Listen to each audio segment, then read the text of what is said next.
So, how was your day? Um, woo.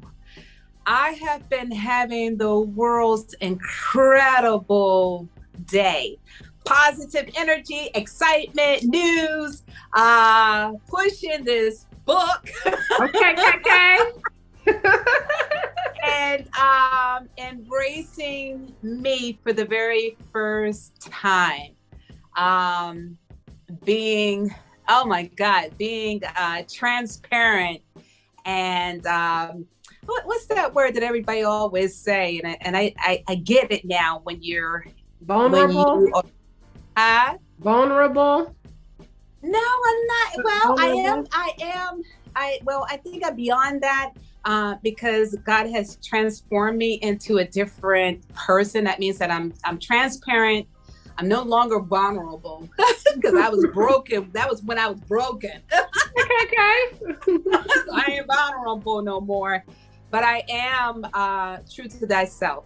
Okay, okay, okay. So let's just Whew. true to thy own self is a very important thing. That's self love, that's self care, that's self everything evolved. So Yep. before we get into the book, tell us who was Yolanda Mack Publicity before you got into PR work. Oh wow. Whew. So before I get into becoming Yolanda Mack, the Mac Attack, I used to work for a company called oh God, Block Drug Company. They are the makers of your Sensodyne toothpaste, your Bomex. Um, they are, I don't know if you remember the Grady Bunch woman that used to do the denture commercial. Ooh, that was a long time ago. I know. Well, I used to work with them, with the controllers, vice presidents, all of them. I used to be in consumer affairs. I used to work along with the medical department, research and development, quality control department, and so forth. And then when I wasn't at a Fortune 500 company, I even helped train them. I helped bring them up on a very powerful system called SAP, which actually transitioned everything, um, which allows us to have this new type of integrate of technology that we have now. So Block Drug Company right now is with Smith Klein Beecham, and they have your Sensodyne toothpaste. They still have it. I believe they're located in Pittsburgh. So I was that. I worked at this Fortune 500 company, reported to all of these presidents and controllers. And then I also was a young lady that was learning to become a minister. I was a missionary, usher board, choir director, and I was finding myself. Oh man. And I was feeding the homeless. I was doing a whole bunch of different programs, everything. People would call me and say, "Oh, this young lady I know, she can help you." And somehow God would make a way for me to be able to help these people. So, Okay. yep. So that And was then. what else? What else? I was doing that career of pharmaceuticals. Oh wow. Mm-hmm. Yep. So how did So you get into PR work? Well, again, with me finding myself, the company wound up folding down, and which was, I just thought I was going to retire there. So I wound up coming in contact with a gentleman. I think his name is Samuel Collins. And in the ministry world, they call him Prophet Sam. There was a young lady that reached out to me, and she was my very first client. She wasn't my very first client, but she was someone I helped. I'll say it like that, because my very first clients is somebody totally different, and we'll talk about that. But she needed help with her book, and she had a book called God, His Miraculous Miracles, or something like that. And so he said he just knew it was me that I can help her. And I didn't know anything about no PR. I didn't know about anything or how to reach out or do anything. But I've always had connections. Don't ask me how. I just was able to connect people, you know? And he was right. He sent me the book. she called me and told me that she had a vision, that God said it was me that was going to help her. I listened attentively, but I was still trying to find that moment of saying that it's really me. Right. And I happened to go to Barnes and Noble, and I met a young lady. Her name is Vanessa. Is it Vanessa Vargas? I think that's her name. She worked at Barnes and Nobles at Springfield in New Jersey, and so I was telling her about the book. And I was telling her that this book had to go out. Never knew that she was the CRM. So the CRMs are the managers that handle that store that gives you an opportunity to come into Barnes and Nobles as long as your book is set up correctly. Wow. And so she listened to my story, and I said, I wish I could just find somebody that can help me to bring this book into the store. And she said, I said, but there isn't anybody. Nobody never want to give anybody any opportunities. She said, I wouldn't say that. And I said, you wouldn't say that. She said, you're talking to the manager of the store. She said, I tell you what, let's sit down and have a meeting. She gave me the meeting. And by the time that I met with her, God gave me a way to create a marketing campaign. And I wound up selling 105 books there. I made history at this store. And the reason why I made history is because the young lady was she was called a self-published author. So usually you go through a publisher that is already attached to everything, you know? Like, so but yeah. So Author that's how House and places like that. Yeah. And that started me to ripple effect. So my very first account was Jesus Book and Gift Store in Greenbrook, New Jersey. They now are located in Island, New Jersey. They are maybe a 35 or 40-year-old bookstore. Wow.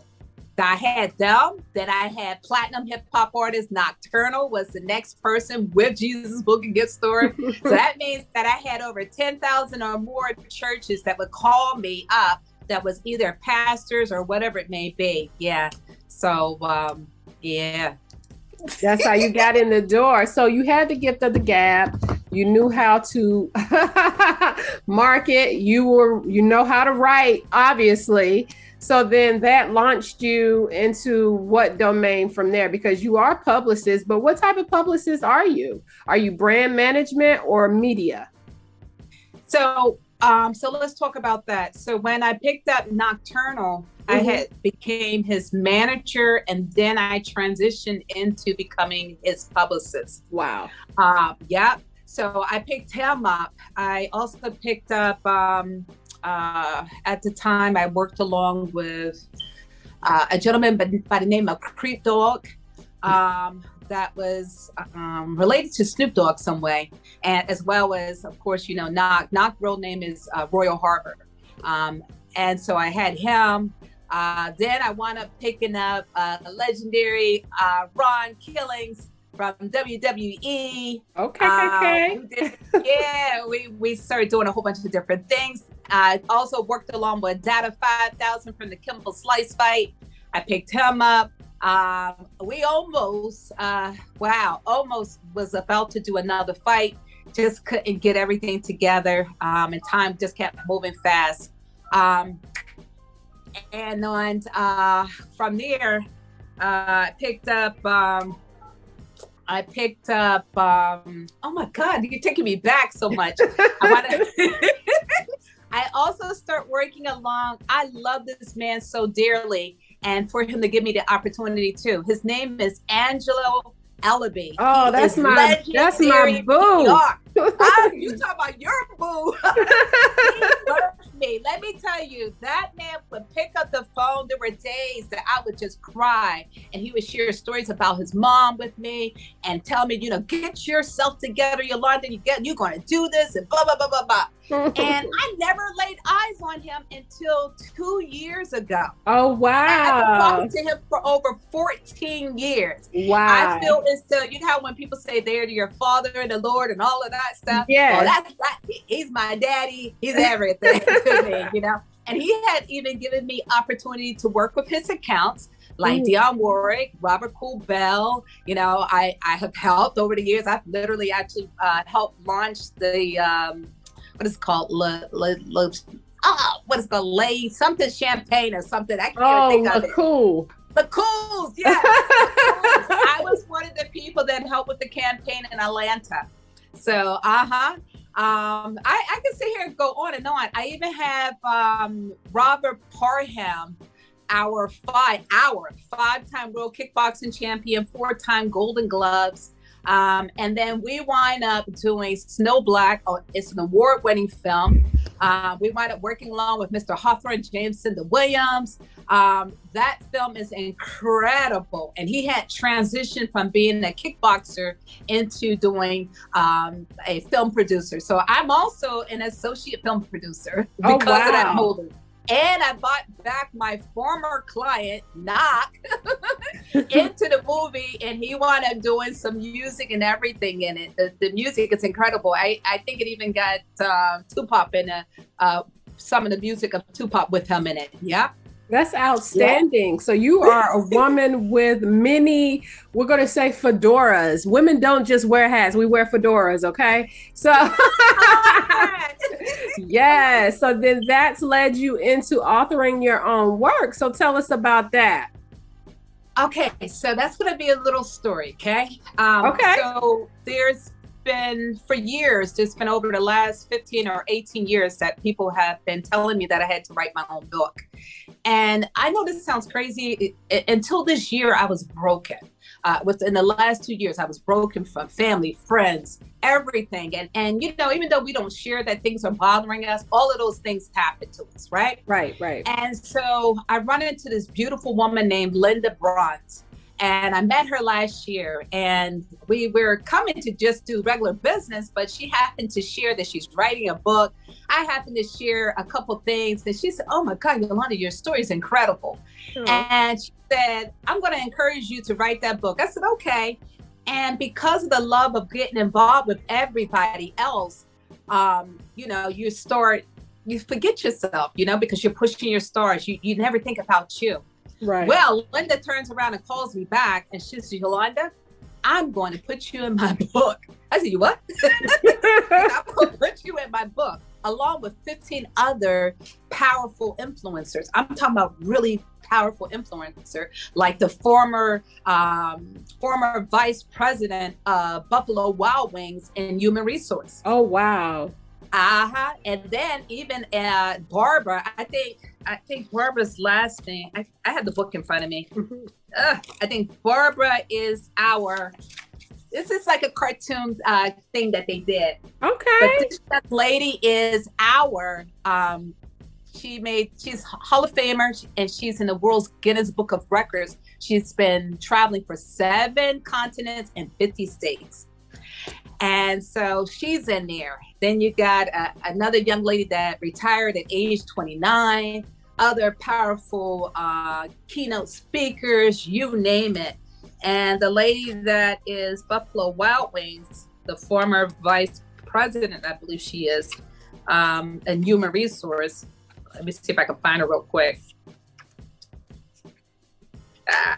Hold on. I mean, the book is incredible. I even wind up they dropped my cover in Times Square. And congratulations. Thank you. The blessings is just overflowing. And I'm just so grateful to God on what he's doing. And each one of these people have some stories that is going to be like a self-help. It's going to tell you that it's okay to make mistakes. It's going to tell you how we got out of the things that we were in.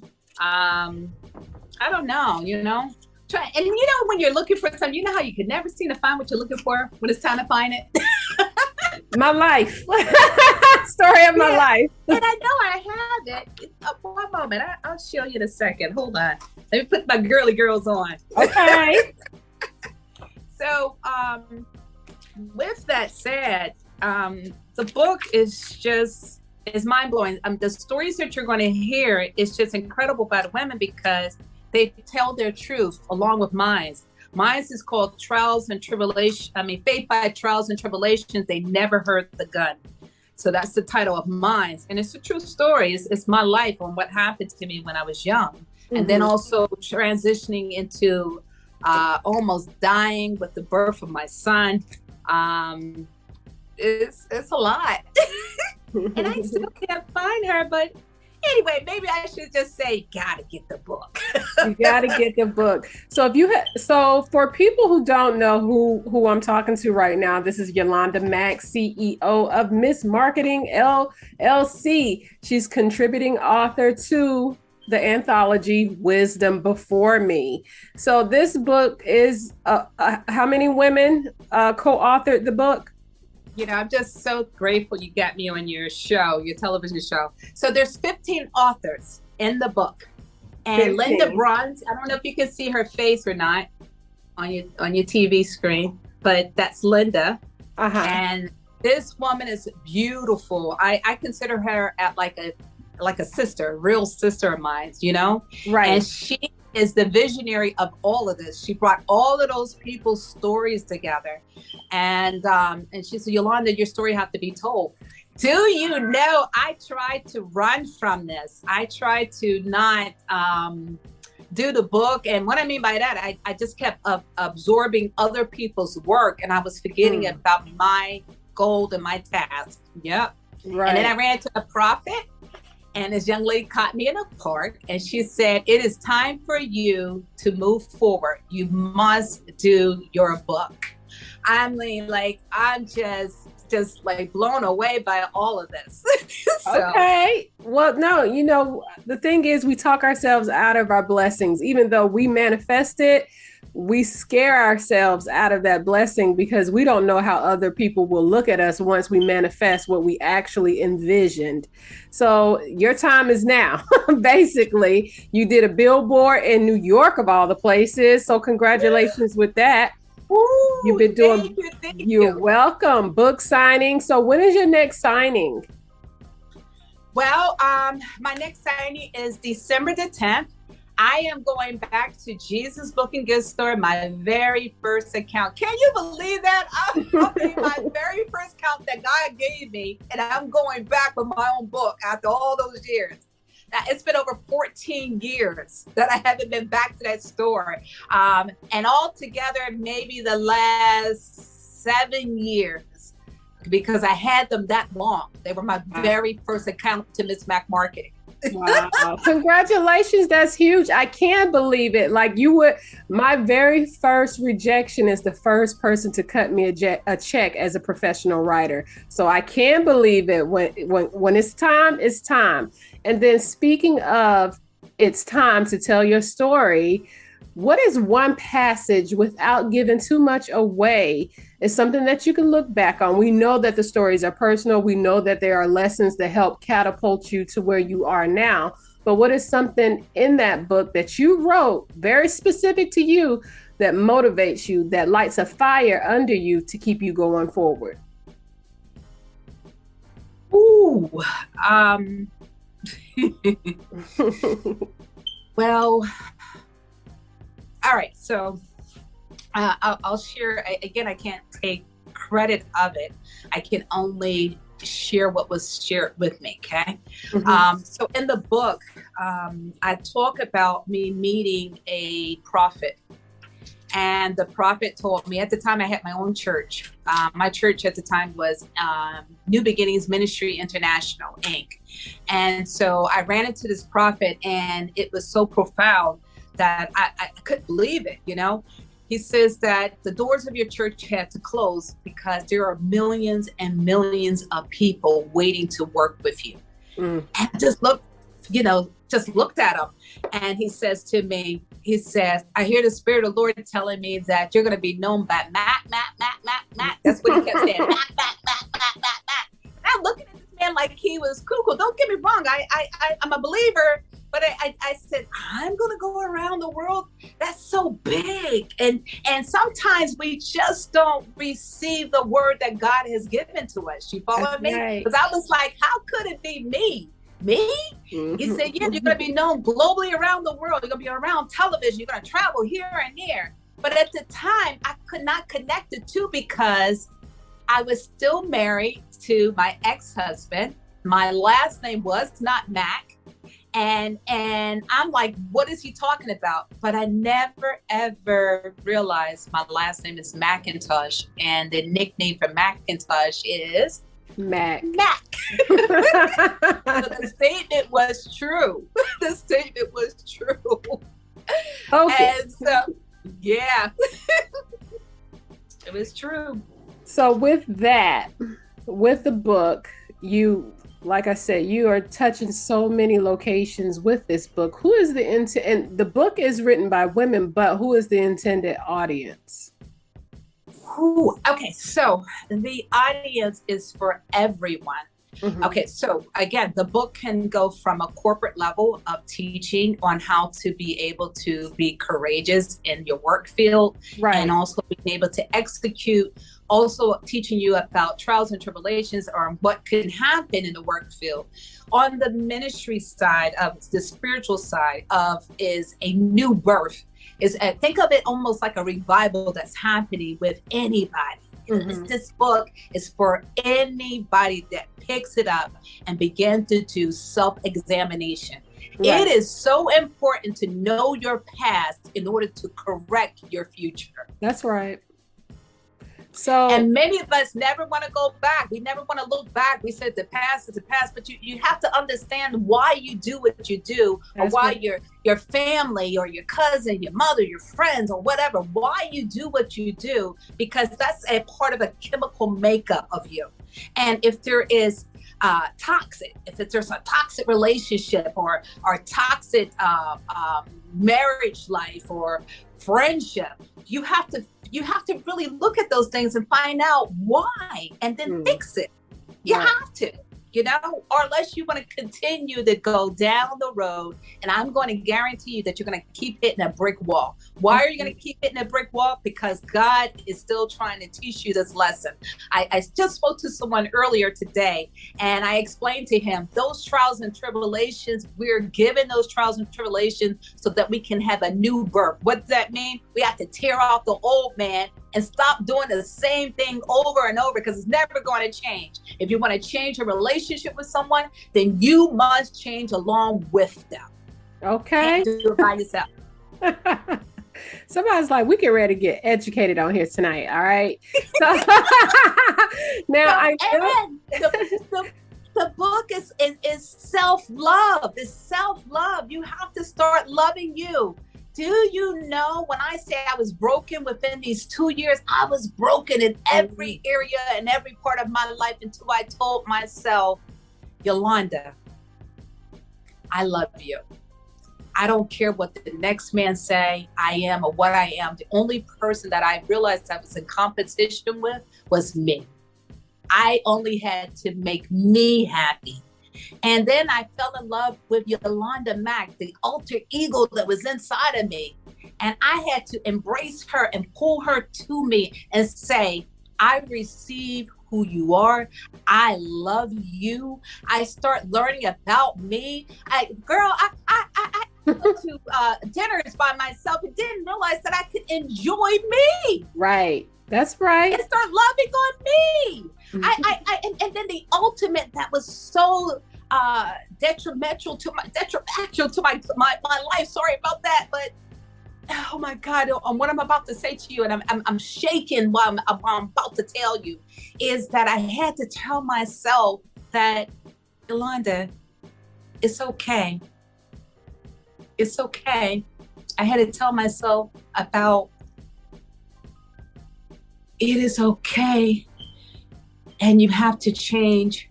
You have to leave some people behind. You have to keep moving forward.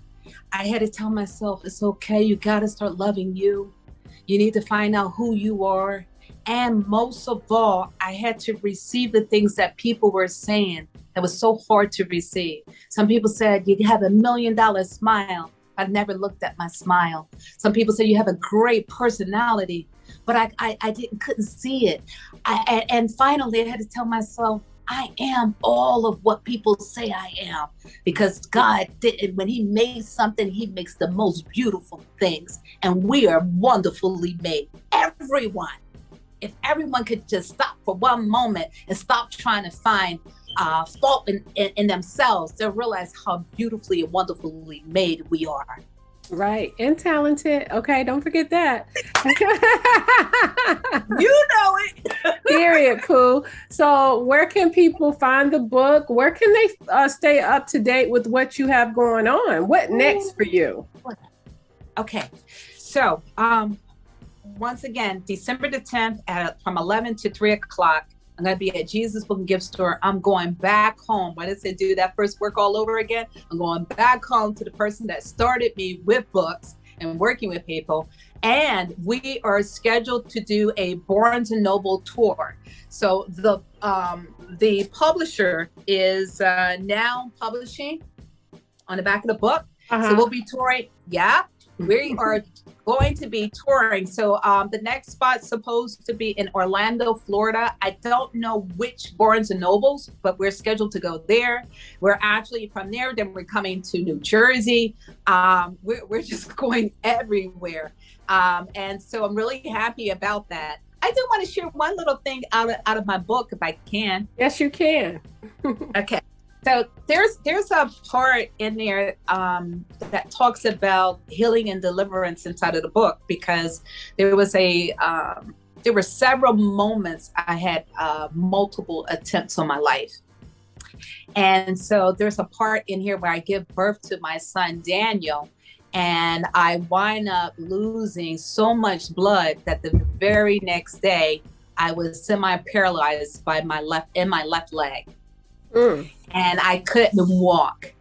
And I wound up going back to the scripture where God said, claim things as though they are. Right. And so I laid hands and confessed healing upon my body. And it had to happen in a fast pace of a miracle, because they told me that if I could not walk by a certain time period, that I would not be able to go home with my child. So there's a spot in there that talks about that. And my doctor was his name is Dr. Patel. And I didn't know that the night prior of me losing so much blood, and that they had stopped me up with like gauze and things like that because they wanted me to clot. They had told my ex-husband that by the next morning that I would not be here. Wow. And now one of the things that I tell people, you can't speak anything on nobody's life. You can't go anywhere in life until it's time. That's right. And so he told him, I just remember feeling cold, like my whole bottom of my legs. I kept saying I was cold, but I never realized that because of the loss of the blood, Right. And so the doctor the next morning, he said, Yolanda, he said, you serve a powerful God. It reminded me of like Moses type of situation where the children of Israel, Right. And so I just wanted to share that is in this beautiful book of wisdom. And I'm just so grateful to God that Linda Bruns came and got me and not allow me to run away like Jonah, because I was running. I had my skates on, I had hoodie on, I had the glasses on, I was hiding. Scared to tell your story. Scared to tell my story. And it was my story. It's my story to tell. And most of all, is for God to get the glory off of my life, because he spared my life for these occasions. That's right. So now that you are a published writer, like this is your body of work, although it's an anthology, it's still you, public library, however far this book goes, this is your legacy or part of your legacy. With that, how difficult was it to publish? Or did you just, because you have the tools to do it, you've done this before, a million times before, but putting it in someone else's hands, how difficult was it? Oh my God. It was very difficult because, like I said to you, I had a young lady come to me in a part and tell me that it was time. And she told me I had to turn my plate down and fast and let the Holy Spirit speak. Mm-hmm. And I kept trying to not tell my story.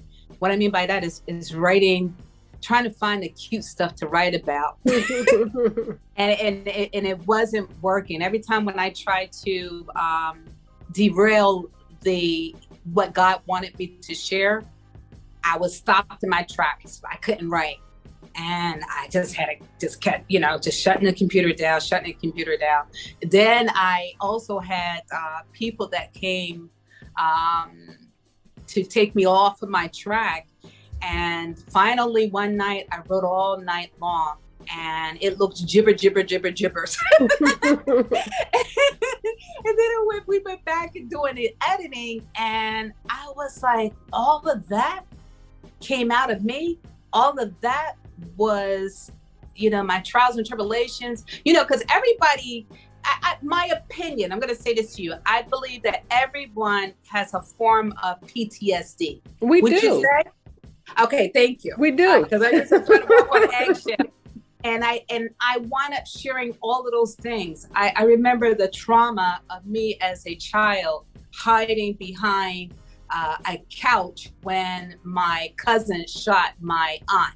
Oh, wow. And I seen her go and get the gun. And part of me says, I wonder if I could have stopped it, but I couldn't. I was a kid. Right. I couldn't because of the fear of that. And do you know that's in the book? Mm-hmm. The trials and tribulations of transitioning. I had to write it. I had to release me. I had to release all the things that God wanted me to know about so that it can help the next man to overcome. Right. And I didn't know all that stuff was there. It was always still there. And honey, I all I can say to you, this is a new woman. I like I said, when you fall flat to the ground, all you can do is get up, dust yourself off. And I'm like, well, I hope everybody's ready for this. Period, Pooh. We ready, okay? It's a lot of people that's going through healing. And with healing, there is guilt. There is just a lot of things that we as people have a hard time doing, which is forgiveness of self. Like you said, you were a child. How could you help? So that's something that you carried with you throughout your life. That's another weight on your back that you're carrying, protecting everybody, trying to be that protector. So that is huge, to write something like that for somebody else to read it and receive that healing proportion of it. I mean, all of it is, you're going to hear how the gun was hit and the bullet taken out of the wall.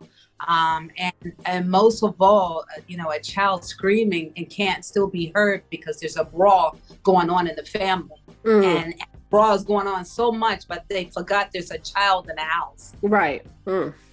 It's a lot. And I'm just grateful that I can finally share this with the world. I'm grateful to God that God has healed me from it, because you can only talk about it when you heal from it. That's right. What was the book therapeutic when you wrote it? Yeah. Yeah, absolutely. So then if it was therapy for you, it'll be a counseling session for somebody else. And so I believe the title of my page, and I'm really honored about this too. I am number. So here's the book. Wait till I tell you what page I am. I don't know if you can see that. Can you see that? I cannot, but I wear glasses, so I definitely can't see it, okay? All right. So I am page 15. Page 15. And the title of my page is called Faith and Life's Trials and Tribulations. No one saw the gun. Wow. That's heavy. It's heavy. It's heavy. And I'm proud of it. I'm proud of the opportunity, and I'm so glad somebody caught me this time.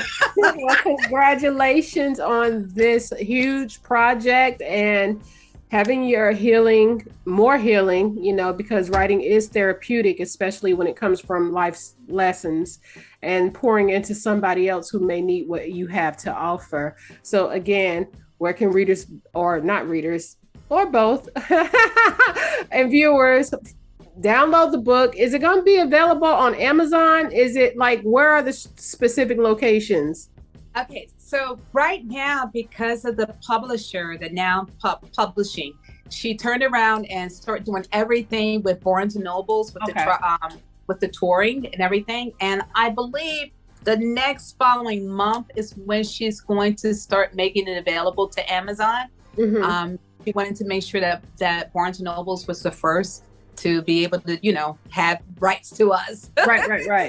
Right. Yeah, and but I believe the next following month you will be able to see it on Amazon. But right now, if you want to purchase the book, you would just have to go on to Barnes and Nobles, put in a name, Wisdom Before Me. If you're a member, and even if you're not a member, you can still purchase the book. And then I have my own personalized book. Again, I know you can't see it, but I'm going to try to bring it closer for your readers. So if anybody would like to get the book from me directly, they can reach me at 732-510-9078, and they can have a personalized book, because at the top it has my featured name on it.